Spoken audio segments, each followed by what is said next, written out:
Hello दोस्तों, आप लोगों का बहुत बहुत स्वागत है हमारे चैनल पर बने रहने के लिए। दोस्तों, आज की इस वीडियो में आपको क्लास 10th मैथ का ऑब्जेक्टिव प्रश्न बताएंगे। आप लोग वीडियो को अंत तक जरूर देखना। दोस्तों, मैं आपको बता दूं कि मैट्रिक बोर्ड परीक्षा 2021 का मॉडल पेपर आ चुका है और उसी का ऑब्जेक्टिव प्रश्न आपको बताने वाला है, तो आप लोग वीडियो को मिस मत करना। जरूर वीडियो को शुरू से लेकर अंत तक देखना, ठीक है। और दोस्तों, मैं आपको बता दूं कि इसके पहले वाले वीडियो में आपको प्रश्न संख्या 1 से लेकर प्रश्न संख्या 30 तक मैं आपको बता चुका हूँ, और उसके आगे का जो प्रश्न बाकी है 30 से लेकर 60 तक, उसका मैं आपको सोल्यूशन बताऊंगा। इसलिए आप लोग वीडियो को ध्यान से पूरा देखना, ठीक है। तो दोस्तों, ज़्यादा वक्त नहीं लेंगे, चलिए वीडियो को स्टार्ट करते हैं। दोस्तों, यहाँ पर आपका पहला क्वेश्चन है 31, यानी कि 31 नंबर आपका क्वेश्चन है दोस्तों, कि समांतर श्रेणी 4,9,14,19 डैश डैश डैश का कौन सा पद 109 है। इसका मतलब दोस्तों आपको क्या करना है, आपको सबसे पहले ए एन, यानी कि ए एन का आपका मान कितना हो गया, ए एन का मान आपका 109 हो गया, और ए का मान 4 हो जाएगा, और डी का मान 9 में से 4 घटेगा तो 5 मिल जाएगा, और एन का आप लोग मान निकाल लेना, ठीक है। और एन का मान निकालिएगा तो आपका आंसर कितना मिलेगा दोस्तों, तो आपका आंसर मिलेगा 22वां पद।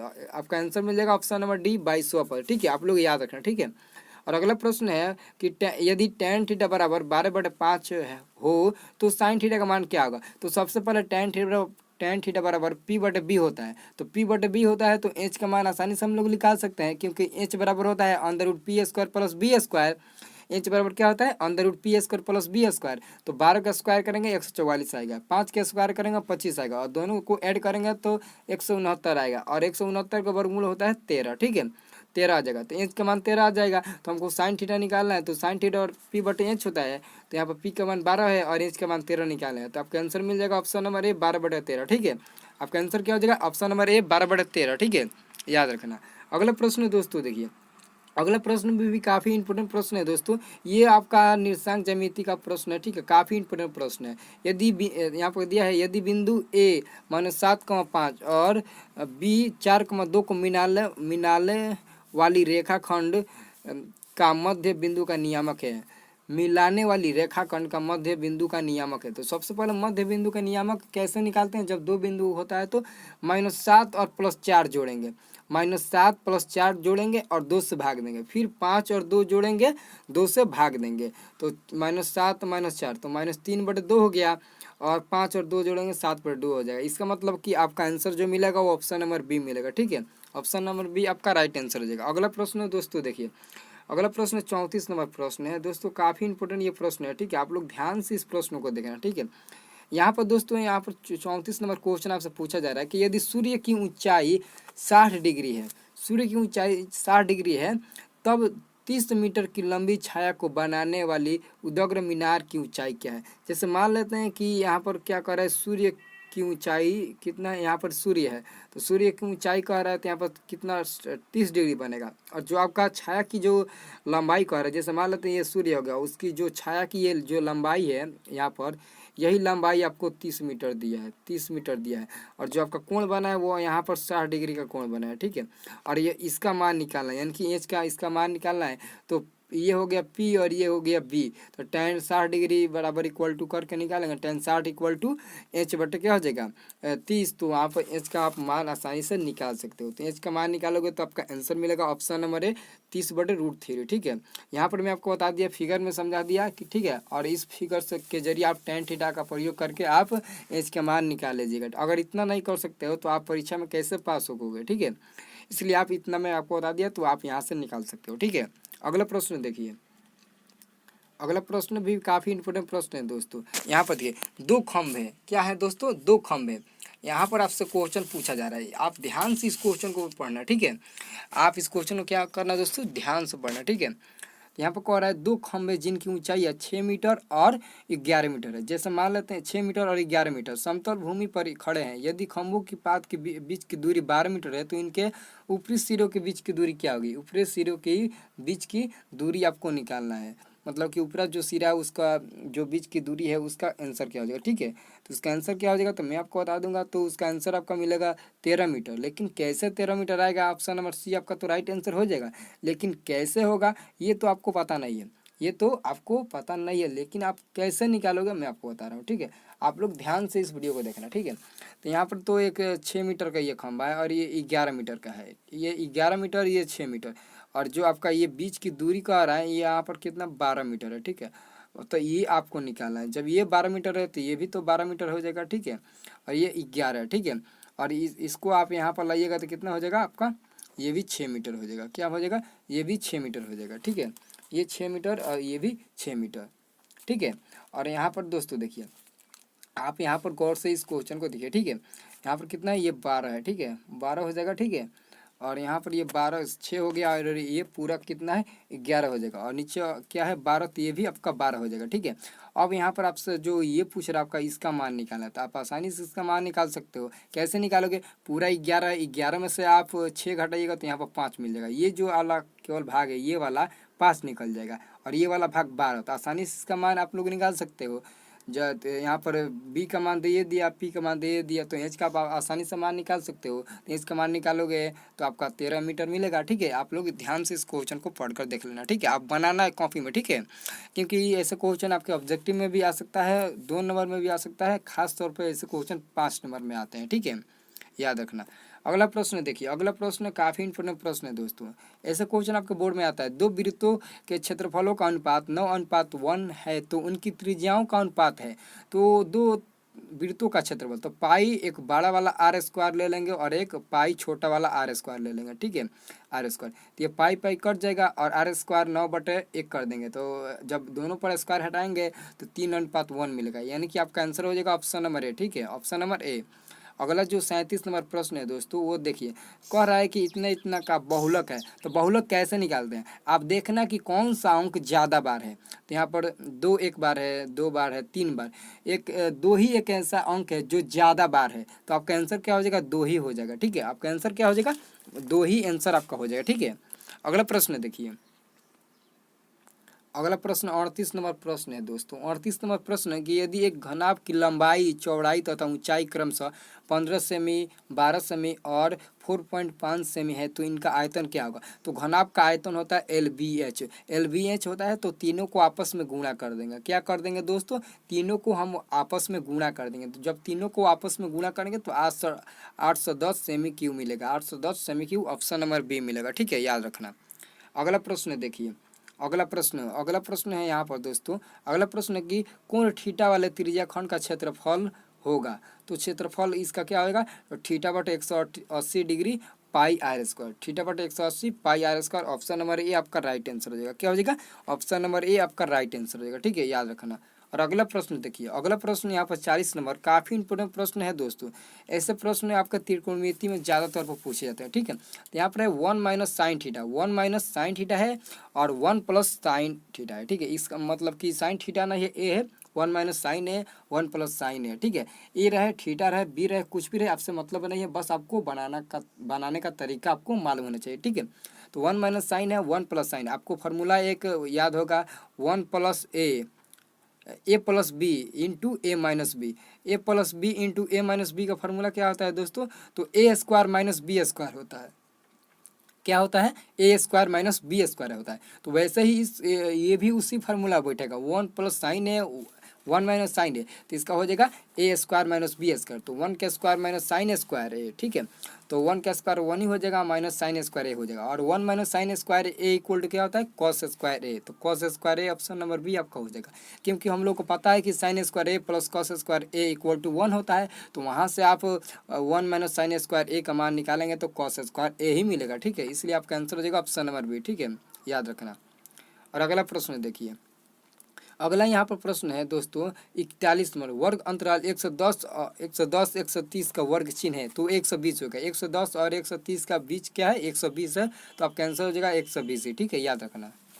अगला प्रश्न है दोस्तों यहाँ पर tan 57 डिग्री बटे कॉट 33 डिग्री का मान होगा। तो आप इसका जब सिंगल दिखे ऊपर में बाटा में, तो आप उसका आंसर बिना देखे आप 1 लगा दीजिएगा, ठीक है। कैसे 1 मिलेगा, तो आप जब tan 57 है तो tan 90 माइनस उसको 33 भी तो लिख सकते हैं, क्योंकि 90 में से 33 घटाएंगे तो 57 हो जाएगा, और हम लोगों को पता है कि tan 90 minus theta cot theta होता है, तो tan 90 माइनस 57 33 डिग्री, तो कॉट 33 हो जाएगा, और नीचे भी कॉट 33 है, तो दोनों कट जाएगा, तो मात्र आपका आंसर मिलेगा 1, ठीक है, 1 मिलेगा।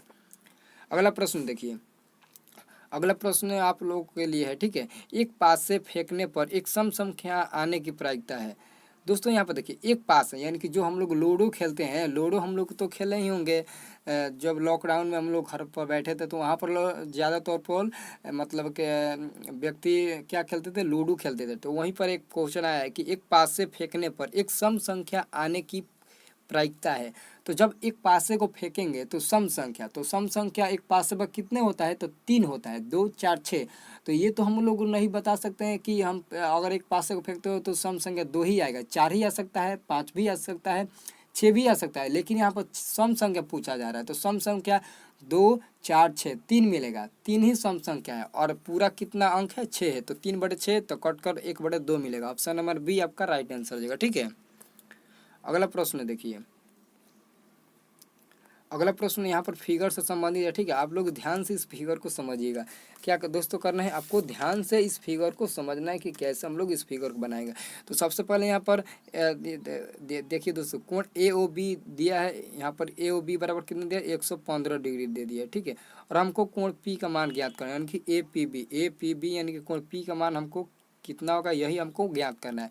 तो यहाँ पर सबसे पहले यहाँ पर 90 डिग्री का कोण बनेगा, यहाँ पर भी 90 डिग्री का कोण बनेगा। ये 90 और ये 115। हम लोग जानते हैं कि चतुर्भुज के चारों कोणों का योगफल क्या होता है, 180 डिग्री 360 डिग्री होता है। तो 360 डिग्री क्या हो जाएगा, 90 + 115 + 190। ठीक है, तो तीनों को जोड़ेंगे 295 आएगा। 295 में से 95 आएगा और 360 में 295 घटाएंगे तो कोण पी का मान हमारा क्या मिलेगा, 65 डिग्री मिल जाएगा। ठीक है, क्या मिलेगा, 65 डिग्री। तो आपका आंसर क्या हो जाएगा यहाँ पर, 65 डिग्री। ऑप्शन नंबर बी आपका राइट आंसर हो जाएगा। ठीक है, याद रखना। और अगला प्रश्न है देखिए। अगला प्रश्न है दोस्तों यहाँ पर 5 sec square A minus 5 tan square A equal to क्या होगा। तो सबसे पहले दोनों में 5 है, तो दोनों में 5 है तो एक कॉमन ले लीजिएगा, और 5 कॉमन लीजिएगा तो sec square A minus ten square ए बचेगा। और हम लोग जानते हैं कि sec square A minus ten square ए का मान होता है 1। तो 5 × 1 5 ही हो जाएगा। आपका आंसर क्या हो जाएगा, ऑप्शन नंबर ए। ठीक है, अगला प्रश्न है 46 नंबर। एक निश्चित घटना की प्रायिकता होती है। तो एक निश्चित घटना की प्रायिकता 1 होती है और अनिश्चित घटना की प्रायिकता 0 होता है। निश्चित घटना की प्रायिकता क्या होता है, 1 होता है, याद रखना। और यहाँ पर अगला प्रश्न है 247 नंबर कि निम्नलिखित में कौन cos 30 डिग्री के बराबर है। तो cos 30 का मान क्या होता है, √3/2 होता है, और sin 60 का मान क्या होता है, √3/2 होता है। तो आपका आंसर हो जाएगा ऑप्शन नंबर बी। ठीक है, दोनों बराबर है। ठीक है, अगला प्रश्न देखिए। अगला प्रश्न है दोस्तों कि निम्नलिखित में कौन केंद्रीय प्रवृत्ति की माप नहीं है। तो है मानक विचलन। ऑप्शन नंबर सी हो जाएगा मानक विचलन। ठीक है, आप लोग याद रखना। ठीक है, और अगला 49 नंबर प्रश्न है दोस्तों कि साइन स्क्वायर थीटा गुणे कॉसेक थीटा। तो साइन स्क्वायर थीटा गुणे कॉसेक थीटा को हम क्या लिख सकते हैं, 1/sin थीटा लिख सकते हैं। तो 1/sin थीटा से साइन स्क्वायर कट जाएगा तो खाली साइन थीटा बचेगा। क्या बचेगा, सिर्फ साइन थीटा बचेगा। ऑप्शन नंबर है। ठीक है, अगला प्रश्न इसमें का देखिए। अगला यहाँ पर प्रश्न है दोस्तों, दो प्रतिच्छेदी वृत्तों की उभयनिष्ठ स्पर्श रेखाओं की संख्या क्या होता है। तो सिर्फ 2 ही होता है। ठीक है, वृत्त के स्पर्श रेखा जो होता है, वृत्त के बाह्य बिंदु से वृत्त पर खींची गई स्पर्श रेखा 2 ही होता है। ठीक है, आप लोग याद रखना। तो आपका आंसर हो जाएगा ऑप्शन नंबर बी। ठीक है, और अगला प्रश्न है दोस्तों 51 नंबर में, यदि अल्फा बराबर बीटा बराबर 45 डिग्री तो साइन अल्फा प्लस बीटा का मान क्या होगा। तो साइन अल्फा का मान भी 45 है और बीटा का भी मान 45 है। तो 45 45 90, साइन 90 का मान क्या होता है, तो साइन 90 का मान 1 होता है। तो आपका आंसर हो जाएगा ऑप्शन नंबर बी। ठीक है, अगला प्रश्न है देखिए। अगला प्रश्न में भी फिगर में है। तो यहाँ पर दोस्तों अगला प्रश्न आप ध्यान से देखिए कि दिए गए आकृति में x का मान निकाले। तो आप x का मान कैसे निकालोगे, मैं आपको बता देता हूँ। ठीक है, तो यहाँ पर आप लोग ध्यान से दोस्तों देखना, आप लोग ध्यान से देखना। यहाँ पर सब जो 3 यहाँ पर भी PQR जो है वहाँ पर टच किया गया है, स्पर्श रेखा वहीं पर टच किया है। ठीक है, वृत्त के 3 बिंदु पर स्पर्श रेखा टच किया गया है, मतलब स्पर्श रेखा वहाँ पर छू कर गई है। ठीक है, तो आप लोग ध्यान रखना। आप लोग एक बात को हमेशा ध्यान रखना, जो BQ है ना वो BR के बराबर होता है। क्या होता है, BR के बराबर होता है। तो जब BR 10 सेमी है तो आपका BQ भी 10 सेमी हो जाएगा। तो BQ जब 10 सेमी हो गया तो आपका AQ भी निकल जाएगा, क्योंकि पूरा 20 है तो आप 20 में से 10 घटाएंगे तो आपका ये भी 10 मान निकल जाएगा। ठीक है, और वैसे ही अगर वैसे ही यहाँ पर R और C, जब R और C 6 सेंटीमीटर है तो तो PC भी क्या आपका 6 सेंटीमीटर हो जाएगा। क्या हो जाएगा आपका, क्या हो जाएगा, PC भी आपका 6 सेंटीमीटर हो जाएगा। क्या हो जाएगा दोस्तों, यहाँ पर देखिए आपका पीसी भी क्या हो जाएगा 6 सेंटीमीटर हो जाएगा, ये भी 6 सेंटीमीटर हो जाएगा, ठीक है। और आपका एक्स का मान निकाला है, जब ये 10 सेंटीमीटर हो गया आपका, तो ये भी तो इसके बराबर हो जाएगा, तो ये भी तो आपका 10 सेंटीमीटर हो गया। जब ये 10 और ये 6, तो दोनों को जोड़ेंगे तो कितना हो जाएगा 16 सेंटीमीटर हो जाएगा। तो आपका आंसर में 16 सेंटीमीटर दिया होगा, तो आप लोग टिक मार देना, तो 16 सेंटीमीटर हो जाएगा, ऑप्शन नंबर बी, ठीक है। अगला प्रश्न है, देखिए अगला प्रश्न थोड़ा ध्यान से पढ़िएगा दोस्तों। यहाँ पर 53 नंबर प्रश्न है कि यदि यदि नहीं दोस्तों, यहाँ पर दिया है कि एक शंकु के आधार का व्यास यानी कि डी बराबर 10 सेमी दिया है और इनकी ऊंचाई 12 सेमी है, तो शंकु का आयतन क्या होगा। सबसे पहले शंकु का आयतन होता है 1/3 पाई आर स्क्वायर एच होता है। तो यहाँ पर डी का मान 10 दिया है, तो डी बराबर 2r होता है, तो वहाँ से 2 5 10 5 बार में कट जाएगा, तो r बराबर 5 मिल जाएगा। और ऊंचाई 12 है, तो 5 के स्क्वायर 25 गुणे आपका क्या हो जाएगा 12, तो 3 चौका 12 4 बार में कटाएंगे, तो 25 चौका 100 हो जाएगा, 100 पाई आपका आंसर हो जाएगा ऑप्शन नंबर डी, ठीक है। ऑप्शन नंबर डी आपका राइट आंसर हो जाएगा, ठीक है। अगला प्रश्न है दोस्तों, देखिए अगला प्रश्न यहाँ पर है, आप अगला प्रश्न को आप ध्यान से पढ़िएगा, ठीक है। अगला प्रश्न काफ़ी इंपॉर्टेंट प्रश्न है दोस्तों, ठीक है, आप लोग ध्यान से देखना। अगला यहाँ पर प्रश्न है दोस्तों, यदि वर्ग का विकर्ण 16√2 सेमी है, तो भुजा की लंबाई क्या होगी। तो आपका आंसर हो जाएगा ऑप्शन नंबर ए 16 सेंटीमीटर, ठीक है। ये तो आसान है, ठीक है। अगला प्रश्न है दोस्तों, अगला प्रश्न यहाँ पर देखिए, यदि साइन पी बराबर साइन क्यू तथा पी और क्यू न्यून कोण है, तो पी बराबर क्यू कैसे, साइन कट जाएगा, पी बराबर क्यू, क्योंकि न्यून कोण का रहा है इसलिए आपका साइन कट जाएगा, तो पी बराबर क्यू बचेगा, ठीक है, याद रखना। अगला यहाँ पर प्रश्न है दोस्तों, अगला प्रश्न आप याद रखना, ठीक है।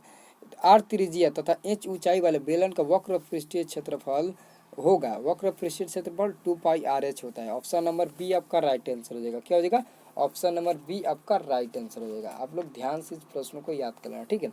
और अगला प्रश्न है दोस्तों, यहाँ पर 57 नंबर प्रश्न है, यहाँ पर 57 नंबर 14 सेमी व्यास वाले, तो यानी कि व्यास तो डी बराबर 14 सेमी, तो आर का मान वहाँ से निकलेगा 7 सेंटीमीटर, ठीक है। और कह रहा है कि एक अर्धगोले का कुल पृष्ठीय क्षेत्रफल निकाले, तो अर्धगोले का कुल पृष्ठीय क्षेत्रफल 3πr² होता है, 3πr², तो 3 पाई इंटू r², तो r का मान 7 है, 7 49 में 3 में गुणा कीजिएगा, तो 147 पाई सेमी क्यूब आएगा, ठीक है। आपका आंसर मिल जाएगा ऑप्शन नंबर ए, ठीक है। अगला प्रश्न देखिए, अगला प्रश्न है यहाँ पर दोस्तों, cos 90 - a, तो cos 90 - a क्या होता है, साइन ए होता है। ऑप्शन नंबर बी आपका राइट आंसर हो जाएगा, ठीक है। अगला प्रश्न है यहाँ पर दोस्तों, फिगर में अगला प्रश्न दिया है कि यहाँ पर देखिए त्रिभुज PQR दिया है और R पर अल्फा दिया है, तो कह रहा है QR बटे PQ, तो QR बटे ये वाला आपको मान निकालना है, ठीक है। तो कैसे निकालेंगे, तो इसका आंसर क्या होगा दोस्तों, आपका इसका आंसर मिलेगा cot alpha, option number B मिलेगा। कैसे कॉट अल्फा आएगा मैं आपको बता रहा हूँ, ठीक है। आप लोग ध्यान से इस प्रश्न को देखना, ठीक है। कॉट अल्फा मिलेगा, चूँकि यहाँ पर tan अल्फा दिया है, तो आप इसका मान निकालेगा, तो ये और ये बी का काम करेगा और ये पी का काम करेगा, तो tan कॉट पी बराबर क्या हो जाएगा, कॉट अल्फा बराबर क्या हो जाएगा, तो कॉट अल्फा बराबर क्या हो जाएगा दोस्तों, यहाँ पर QR बटे PQ हो जाएगा, तो QR बटे PQR हो जाएगा, तो आपका आंसर मिल जाएगा कॉट अल्फा, ठीक है। कॉट अल्फा आपका आंसर मिल जाएगा, ठीक है, याद रखना। और इस प्रश्न का अंतिम जो क्वेश्चन है, इस पर आधारित आपके बोर्ड में 2 नंबर का भी 1 नंबर का भी प्रश्न आता है, इसलिए आप ध्यान से सुनिएगा। ये आपका जो लास्ट वाला प्रश्न है 0.47 7 पर वार दिया गया है, 7 पर आपको ऊपर एक चिन्ह दिया गया है जो माइनस की तरह लग रहा है, लेकिन उसको वार पढ़ रहे हैं, ठीक है, ऊपर वार दिया गया है, तो पूछ रहा है इसका मान क्या होगा। तो मैं आपको बताता हूँ कि दशमलव के बाद जो अंक है उसको आप उतार देना, ठीक है, दशमलव के बाद जितना अंक है उसको उतार देना, ठीक है। और जो आपको वार दिया है उसके पहले का अंक आप इसमें घटा देना, उसके पहले का जो भी अंक है उसको घटा देना। और बाटा में क्या लिख देंगे, आप बाटा में क्या लिखेंगे दोस्तों, तो आप बाटा में क्या लिखेंगे आप हमको बताइए। आप बाटा में 9 सबसे पहले लिखिएगा, और ये जो आपका वार दिया है वार के पहले कितना अंक, एक अंक है, तो एक ही अंक देंगे, तो 47 में 4 काटेंगे तो 43 बटेगा, 43 बटे आपका 90 आंसर मिल जाएगा, 43 बटे 90 आपका आंसर मिल जाएगा, ऑप्शन नंबर, ठीक है। तो दोस्तों अगर ऐसे ही और साले मैथ का सेट देखना चाहते हो तो हमारे चैनल में बने रहना, और वीडियो को लाइक करो, कमेंट करो, तभी मैं आपको अगले वाला सेट का का ऑब्जेक्टिव प्रश्न दूंगा। मैं आपको ऐसे ही समझाकर हर मतलब कि मैथ का ऑब्जेक्टिव प्रश्न बताऊंगा, ठीक है। आप लोग बस हमारे चैनल पर बने रहना, ठीक है। और जो आने वाला अगला वीडियो होगा उसमें मैं आपको हिंदी का एक इम्पोर्टेंट मतलब कि आपको पत्र लिखने को बताएंगे, प्रार्थना पत्र। आपके बोर्ड में 5 नंबर का एक प्रश्न आता है, ठीक है, वो लिखना होता है। आपके बोर्ड में बहुत ही सिंपल से आपको प्रश्न लिखना होता है, ठीक है। जैसे कि आपका बोर्ड में आता है कि 2 दिनों की छुट्टी हेतु प्रार्थना पत्र लिखे हिंदी में। तो आपको कैसे लिखना है मैं आपको बताऊंगा इसके अगले वाले वीडियो में। तब तक आप उस वीडियो का वेट कीजिएगा। और दोस्तों ये मत समझना कि मैं आपको ऑब्जेक्टिव प्रश्न नहीं दूंगा। जैसे मैं आपको मैथ का ऑब्जेक्टिव प्रश्न बताया वैसे ही social science, Hindi plus Sanskrit का भी ऑब्जेक्टिव दूंगा। बस आप लोग सब्र रखना और वीडियो को लास्ट तक देखते रहना, ठीक है। और हमारे चैनल पर बने रहना। और चैनल को सब्सक्राइब नहीं किए हो तो चैनल को सब्सक्राइब कर दो फटाफट, ठीक है।